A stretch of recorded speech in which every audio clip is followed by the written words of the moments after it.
Baik, Assalamualaikum warahmatullahi wabarakatuh.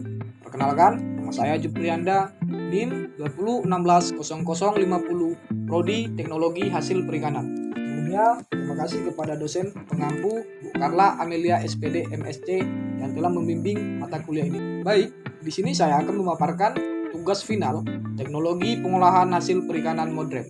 Yang pertama, jelaskan perbedaan proses pendinginan dan pembekuan.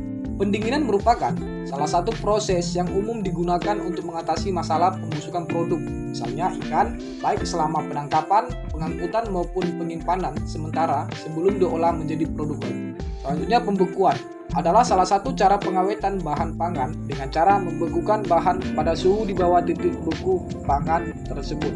Seperti pada gambar di samping, gambar yang di atas yaitu contoh gambar pendinginan ikan, dan yang di bawah contoh gambar pembekuan ikan. Baik, yang kedua, bagaimana prinsip dasar teknik pengasapan?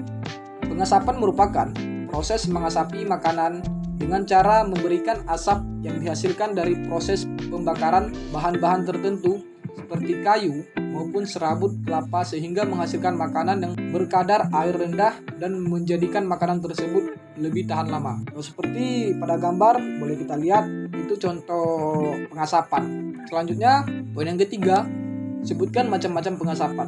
Proses pengasapan terbagi menjadi dua, yaitu poin yang pertama pengasapan tradisional. Pada metode tradisional, asap langsung mengenai produk dengan suhu yang tinggi, dan poin yang kedua, pengasapan modern menggunakan asap cair. Pengasapan dengan asap cair, suhu yang digunakan lebih rendah, namun waktu pengasapan lebih lama. Seperti pada gambar, yang di atas itu contoh pengasapan tradisional, dan yang di bawah contoh pengasapan menggunakan asap cair.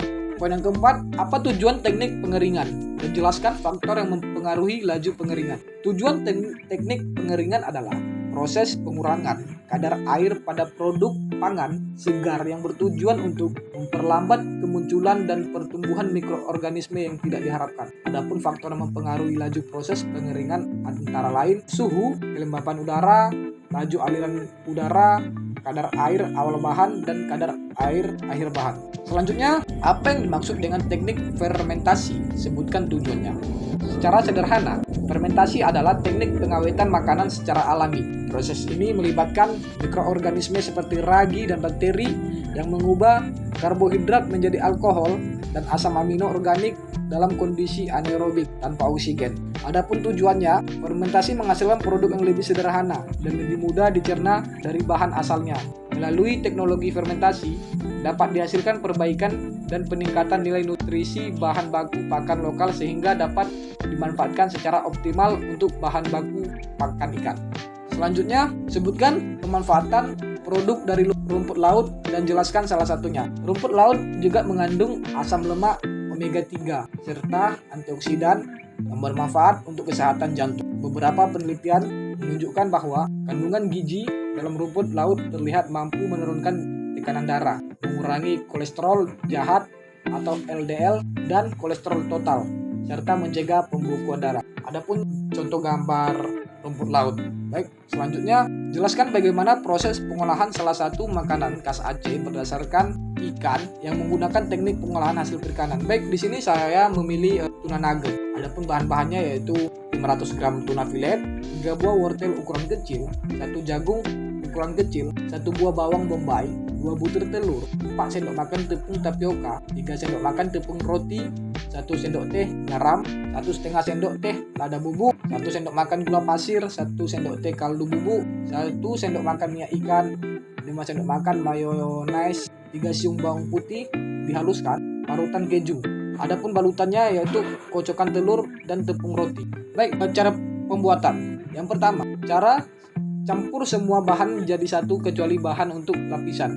Masukkan dalam food processor dan haluskan secara sampai tercampur rata, koreksi rasa. Yang kedua, masukkan dalam wadah tahan panas yang sudah diolesi minyak goreng. Kukus kurang lebih selama 35 menit. Selanjutnya, angkat, biarkan dingin. Potong-potong sesuai selera, masukkan dalam telur dan gulingkan ke tepung panir. Lakukan sampai habis. Selanjutnya simpan dalam freezer dan siap disajikan dengan goreng terlebih dahulu. Seperti gambar di samping itu ada gambar tuna nugget. Baik, cukup sekian yang dapat saya sampaikan. Lebih dan kurang saya mohon maaf karena di sini saya masih dalam tahap belajar. Saya tutup dengan mengucapkan wassalamualaikum warahmatullahi wabarakatuh.